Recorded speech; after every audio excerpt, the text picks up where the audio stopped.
Hallelujah, प्रभु परमेश्वर की महिमा हो। Good morning. क्या उठ गए हैं? तो आइए, प्रभु ने हमें एक और दिन दिया है कि हम उनके वचनों पर मनन करें। प्रार्थना से आज के मनन की शुरुआत करें। पवित्र पिता, आपका धन्यवाद, एक बार फिर से अपने वचनों से हमसे बात करें, जबकि इन दिनों में हम बाइबल के जो राजा हुए उनके जीवनों पर हम मनन कर रहे हैं। उनके जीवनों से सीखते हुए सतर्क होकर अंत तक विश्वास योग्य होकर जीने का अनुग्रह हमें दें। यीशु के नाम से प्रार्थना मांगते हैं, आमीन। बाइबल के राजाओं पर हम मनन कर रहे हैं। बीते दिन हमने दाऊद और उसके पहले शाऊल पर मनन किया था। क्या आप इस मनन के जरिए आशीष पा रहे हैं? तो आप कमेंट्स में आकर हमें बता सकते हैं। तो इस्राएलियों का जो तीसरा राजा हुआ सुलेमान, 40 साल शाऊल ने शासन किया, उसके बाद दाऊद ने 40 साल, और फिर दाऊद की मृत्यु होने के बाद दाऊद का जो बेटा था, दाऊद के दरअसल कई बेटे थे, लेकिन परमेश्वर ने सुलेमान को चुना। सुलेमान को परमेश्वर ने इस्राएल पर राजा होने के लिए नियुक्त किया। कौन था यह सुलेमान? सुलेमान किसका बेटा था? दाऊद का पुत्र। मां कौन थी? देखिएगा, पहले राजा की पुस्तक 2 अध्याय 13वीं आयत में सुलेमान की माता बेत्शेबा। बेत्शेबा उरिया की पत्नी थी। दाऊद ने उसके साथ पाप किया। जब उसे पाप का बोध कराया गया, वो पश्चाताप करता है। लेकिन भले ही दाऊद ने 7 दिन उपवास रखकर प्रार्थना की, दाऊद और बेत्शेबा की जो पहली संतान थी उसकी मौत हुई। उसके बाद बेत्शेबा का एक और बेटा होता है और वही सुलेमान था। हम देख सकते हैं पाप की वजह से शिशु जो गर्भ में है वो भी उसका भागीदार बनता है। पश्चाताप करने पर परमेश्वर कृपा जरूर दिखाते हैं, लेकिन दाऊद और बेत्शेबा के विवाह से पहले ही बेत्शेबा गर्भवती हुई थी। इसीलिए लोग उस बच्चे को देखकर तरह तरह की बातें करेंगे ना। परमेश्वर ने उसे अपने राज्य में बुला लिया। जी हां, जब बच्चों की मौत होती है वे सीधे प्रभु के पास जाते हैं। आज भी हम देखते हैं कईयों के मिसकैरेजेस हो जाते हैं, 3 महीने में, 5 महीने में, 6 महीने में, यहां तक कि 9 महीने में भी होते हैं। इसकी वजह से मां बाप काफी अधिक दुखी होते भी हैं। हो सकता है वचन को सुनने वालों में भी कई ऐसे अनुभव से होकर गुजरे हों। प्रभु का वचन हमें तसल्ली देता है, शांति देता है, हमें हिम्मत और धैर्य देता है। अगर प्रभु हमसे कुछ लेते हैं तो उससे बेहतर प्रभु हमें देते भी हैं, और इसीलिए परमेश्वर ने सुलेमान को उन्हें दिया। वचन में हम देख सकते हैं कि दाऊद ने पश्चाताप किया, उसे काफी अधिक दुख हुआ। उसी दौरान बेत्शेबा ने भी पश्चाताप किया। उसे भी तो बच्चे की मौत का दुख हुआ था, उसने भी पाप किया था ना। तो बेत्शेबा जो है वो भी पश्चाताप करती है, परमेश्वर के सामने रोती विनती करती है। परमेश्वर हमारे आंसुओं को देखते हैं, हमारी प्रार्थना सुनते हैं। दोनों ने पश्चाताप किया, और जब वे परमेश्वर के अनुग्रह में बढ़ने लगे तब परमेश्वर ने उन्हें सुलेमान से आशीषित किया, और इस सुलेमान को ही इस्राएल का राजा होने के लिए परमेश्वर चुनते हैं। उद्धार पाने के बाद जो बच्चे पैदा होते हैं और उद्धार पाने के पहले जो बच्चे पैदा होते हैं उनमें बहुत फर्क होता है। इसीलिए विवाह होने के बाद टालम टोल करने का प्रयास ना करें। दरअसल विवाह के पहले ही उद्धार पाकर विश्वासियों के साथ में विवाह करें तो जीवन आशीषमय होगा। अगर नहीं तो कम से कम विवाह के बाद अपने दोषों का अंगीकार करें और पश्चाताप करें। प्रभु ने आपके श्रापों को अपने ऊपर उठाया है, इसलिए आप बचाए जाएंगे। उद्धार पाई हुई मां बच्चों का पालन पोषण कितनी अच्छी तरह करती है, सुलेमान के जीवन से हम यह देख सकते हैं। अपनी जवानी में ही सुलेमान राजा बन गया था, इस्राएल की गद्दी पर विराजमान हुआ था। सुलेमान से परमेश्वर प्रसन्न थे। परमेश्वर ने सुलेमान को दर्शन दिया। देखिएगा पहले राजा की पुस्तक 3 अध्याय की 5वीं आयत। लिखा है, गिबोन में रात को परमेश्वर ने सुलेमान को स्वप्न के द्वारा दर्शन देकर कहा, जो कुछ तू चाहे मैं तुझे दूं, तू मांग। तुझे क्या चाहिए? तुझे क्या चाहिए मांग। हालेलुया। अगर आज प्रभु आपसे कहें कि आपको जो चाहिए मांगें, तो आप क्या मांगेंगे? एक लंबी चौड़ी लिस्ट हमारे पास होगी ना। लेकिन जानते हैं सुलेमान ने क्या मांगा? परखने का मन और समझने की शक्ति, ज्ञान मांग रहा है। ऐसा वरदान सुलेमान ने क्यों मांगा? क्योंकि उसकी मां ने बचपन से सुलेमान को परमेश्वर के विषय सिखाया था। इसीलिए वो परमेश्वर से वरदान मांगता है, परमेश्वर की आवाज को सुनने पाता है। परमेश्वर जब उससे कहते हैं तुझे क्या चाहिए मांग, वो सोना चांदी धन दौलत नहीं मांगता। दुनिया में नाम और प्रशस्ति वो बिल्कुल नहीं मांगता। जिस प्रकार मेरे पिता ने खराई और सच्चाई से आपके प्रजा की अगुवाई की, उसी प्रकार खराई से राज्य करने के लिए मुझे भी ज्ञान और विवेक दें। प्रभु कहते हैं, अगर किसी में ज्ञान की कमी हो तो मुझसे मांगे, मैं उन्हें दूंगा। जब हम परमेश्वर से कुछ मांगते हैं, परमेश्वर की इच्छा जानना जरूरी है। ज्ञान का मतलब संसार की तमाम चीजों को जानना नहीं होता, वह समझ है। Knowledge comes by reading the books, किताबें पढ़ने से। आज इंटरनेट, पहले इतिहास को किताबों के जरिए हम पढ़ते थे, लेकिन आज ऐसे लोगों की कमी नहीं जो पूरे इतिहास को बदलने पे तुले हुए हैं। इसलिए जो जानकारियां वहां मौजूद है उसे ज्यादा तवज्जो ना दें। क्या सही है क्या झूठ जानने की जरूरत है, विशेषकर इस इंटरनेट की दुनिया में।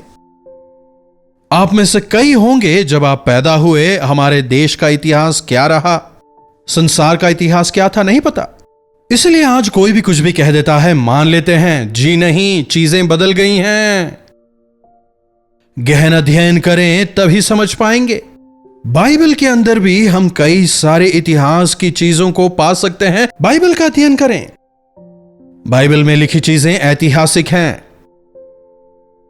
देखिए, किसी चीज की जानकारी होना हम आसपास को देखकर उन चीजों के द्वारा हम सीखते हैं, वह किताबी जानकारी है। लेकिन ज्ञान जो है वह ऊपर से आता है, वह स्वच्छ है, पवित्र है, उसमें कपट नहीं।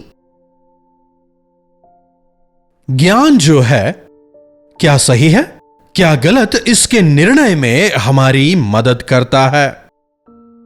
देखिए, आज अज्ञानता की वजह से हम कई बातों में धोखा खा जाते हैं। सच्चे भविष्यवक्ता कौन है, झूठे भविष्यवक्ता कौन है, समझ नहीं पाते। शुद्ध वचन क्या है, मिलावटी वचन क्या है, नहीं जान पाते। बाइबल के अनुसार क्या है, बाइबल के अनुसार क्या नहीं। दो मौके सामने हैं या दो चीजें सामने हैं, सही क्या है, गलत क्या है, किसे चुनना है, किसे नहीं चुनना। कई बार अपनी समझ से हम चुन लेते हैं और फिर बाद में उसके परिणाम को भुगतते हैं। देखिए, आज जो कुछ हम भुगत रहे हैं वो हमारे चुनाव का नतीजा है। See what we choose is what we get। जो हमने चुना है उसी के परिणाम को हम भुगतते हैं। देखो, यहां है अंधकार, यह है रोशनी, यह है जीवन, यह है मौत। यह जीवन का मार्ग है या मृत्यु का मार्ग। चुनाव परमेश्वर ने हमारे हाथों में छोड़ दिया है और हमने परमेश्वर की महिमा को खो दिया है। इसीलिए सही चुनाव के लिए स्वर्गीय ज्ञान की आवश्यकता है। सुलेमान परमेश्वर से ज्ञान मांगता है, और जब वो ज्ञान मांगता है, देखिए परमेश्वर क्या कह रहे हैं। पहले राजा की पुस्तक 3 अध्याय 11वीं आयत से पढ़ना चाहूंगा। तब परमेश्वर ने उससे कहा, इसलिए कि तूने यह वरदान मांगा है, ना दीर्घायु, ना धन और ना अपने शत्रुओं का नाश मांगा, परंतु समझने के लिए विवेक का वरदान मांगा है। इसलिए सुन, मैं तेरे वचन के अनुसार करता हूं और तुझे बुद्धि और विवेक से भरा मन देता हूं, यहां तक कि तेरे समान तुझसे पहले ना तो कोई हुआ और ना ही तेरे बाद में होगा, भले ही तूने ना मांगा हो। धन दौलत नाम ऐश्वर्य के बजाय तूने ज्ञान मांगा है, इसीलिए ज्ञान के साथ साथ मैं तुझे नाम, प्रशंसा, सब कुछ देता हूं। अगर हम सही चीज मांगें तो प्रभु हमें सब कुछ देने को तैयार है, लेकिन हम जो हैं एक नैरो माइंड के साथ, एक संकीर्ण सोच के साथ एक चीज को पकड़कर यही चाहिए, यही चाहिए, यही चाहिए कहकर बैठे रहते हैं। लेकिन अगर हम परमेश्वर की इच्छा को जानकर उनसे स्वर्गीय ज्ञान मांगे तो बहुतायत की आशीष हम जीवन में पाएंगे। जब सुलेमान परमेश्वर से ज्ञान मांगता है, परमेश्वर ने उसे तमाम चीजों में आशीषित किया, उसे बहुत नाम और ख्याति मिली, हर चीज का उसे ज्ञान था। उसके समान ना तो कोई पहले हुआ और ना ही कोई बाद में। उत्तम पदार्थों को जिसे उसके पिता ने इकट्ठा किया था, उन तमाम चीजों के साथ में उस धन संपत्ति का इस्तेमाल करते हुए, उस सोने, चांदी, पीतल, उन तमाम चीजों का इस्तेमाल करते हुए परमेश्वर के लिए एक भव्य मंदिर बनाता है। आसपास के देशों ने भी सुलेमान की बुद्धि की चर्चा सुनी और वे सुलेमान से मिलने के लिए, उस मंदिर की भव्यता को देखने के लिए आने लगे। इस प्रकार से एक महान व्यक्ति सुलेमान बन गया और वहीं से पतन शुरू हुआ। जब अपने जीवन में वो उन्नत स्थिति में पहुंच जाता है, धीरे धीरे करके प्रभु से फिसलने लग जाता है। जब हम परमेश्वर के वचन से दूर हो जाते हैं, हमारा पतन शुरू हो जाता है। जब आदम हव्वा मना किए गए फल को खाते हैं, वे पतित हो जाते हैं। इन लोगों के साथ में, इन जातियों के साथ में तुम्हारा कोई भी संबंध ना हो। जहां परमेश्वर का वचन स्पष्ट हिदायतें देता था, सुलेमान ने उनका पालन नहीं किया और उन जाति की स्त्रियों से विवाह किया। ना केवल अविश्वासियों से विवाह करता है, बल्कि उनके संस्कारों का भी पालन शुरू कर देता है। सुलेमान के समय कोई युद्ध नहीं था, एकदम शांति, सब कुछ अच्छा था। सब सुलेमान से प्रेम करते थे, सब लोग मेरी बात माने, सब कुछ ठीक रहे। अगर हम भी ऐसा चाहते हैं तो यह हमारे लिए खतरनाक होगा। संघर्षों के बीच में ही हम प्रभु के करीब जाते हैं। विश्वासियों के जीवनों में संघर्ष जरूरी है। संघर्ष होंगे तभी तो जयवंत होंगे। कोई संघर्ष नहीं, लड़ाई झगड़ा नहीं। इसीलिए धीरे धीरे करके सुलेमान परमेश्वर से दूर जाने लगता है। सुलेमान के समय में उसे डांट कर उसे चिताने वाले भविष्यवक्ता नहीं थे। शाऊल के समय में भविष्यवक्ता नजर आते हैं, दाऊद के समय में भी भविष्यवक्ता थे, लेकिन सुलेमान महाज्ञानी था, उसे कौन क्या सिखा सकता है। धर्मी लोगों की डांट मेरे लिए आशीष का कारण है। सुलेमान के पास ऐसा अनुभव नहीं था। जब हमें लगता है कि सीखने की और डांट की आवश्यकता नहीं है, जब सिखाने वाले नहीं होते, भटक जाना काफी आसान होता है। इसलिए हमें परमेश्वर के वचन की जरूरत है।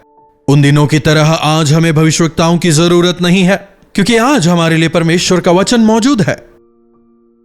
सिखाने के लिए, समझाने के लिए वचन है। इसीलिए आवश्यक है कि हम प्रभु के वचनों को पढ़ें। जब हम वचन को पढ़ेंगे, जब सुनेंगे, तब हम चिताए जाएंगे। अंततः सुलेमान परमेश्वर को दुखी करता है। वो परमेश्वर से दूर हो जाता है और दूसरे देवताओं की ओर फिर जाता है। दोबारा पश्चाताप करता है और तब वह श्रेष्ठ गीत और सबोपदेशक को लिखता है। सब व्यर्थ है, व्यर्थ है, व्यर्थ है। अंत में आकर सब व्यर्थ है कहने का क्या फायदा। मेरे जीवन में मेरे पास सब कुछ था, नाम था, पैसा था, महिमा थी, सब कुछ था, लेकिन इन सब के बावजूद अगर कोई भरपेट खाकर अच्छी नींद सो पाए, कहता है उससे ज्यादा धन्य और कोई नहीं। जो कुछ परमेश्वर हमें देते हैं उससे ज्यादा की हमें जरूरत नहीं। जो कुछ परमेश्वर ने दिया है उसमें आनंदित होकर धन्यवाद के साथ में प्रभु के गवाह होकर हम जीवन बिताएं। सुलेमान के जीवन से हम सीख सकते हैं संघर्षों की जरूरत है, चेतावनी देने वालों की जरूरत है, और जब प्रभु हमें उठाते हैं उनके हाथों के नीचे हमें बने रहना है।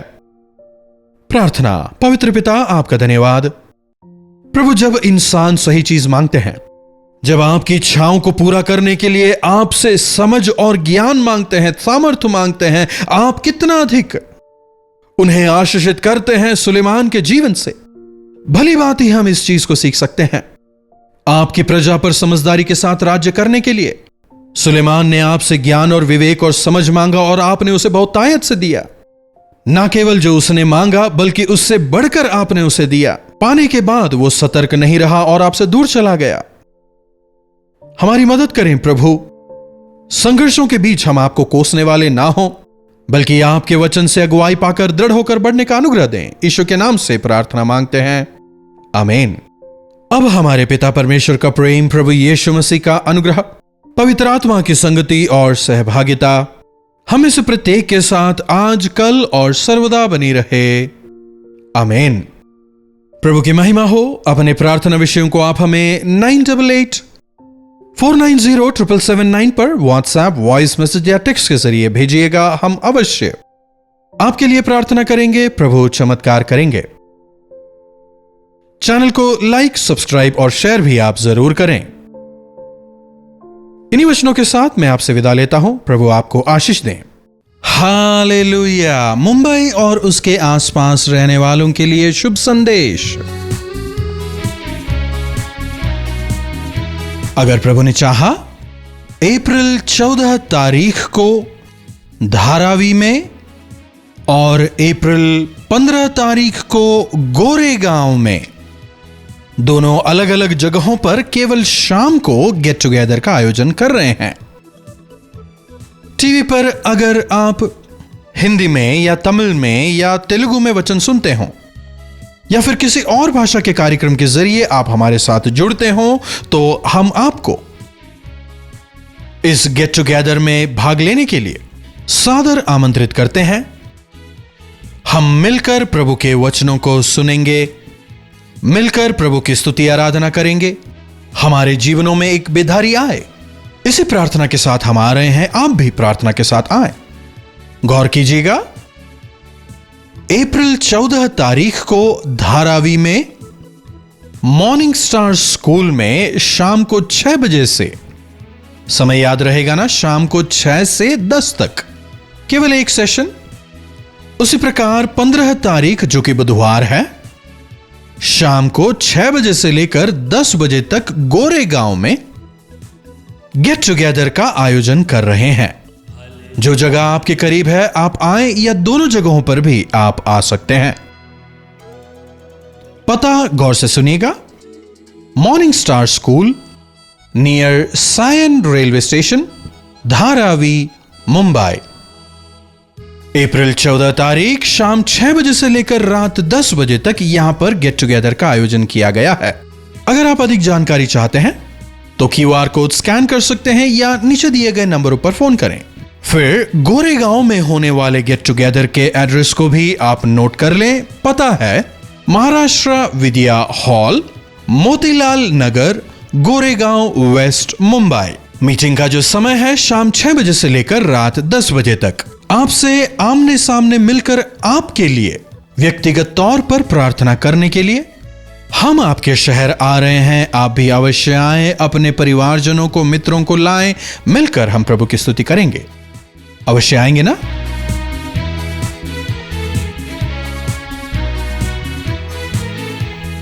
कल्वरी दर्शन, ये है प्रेम के दर्शन, यीशु प्रेम के दर्शन।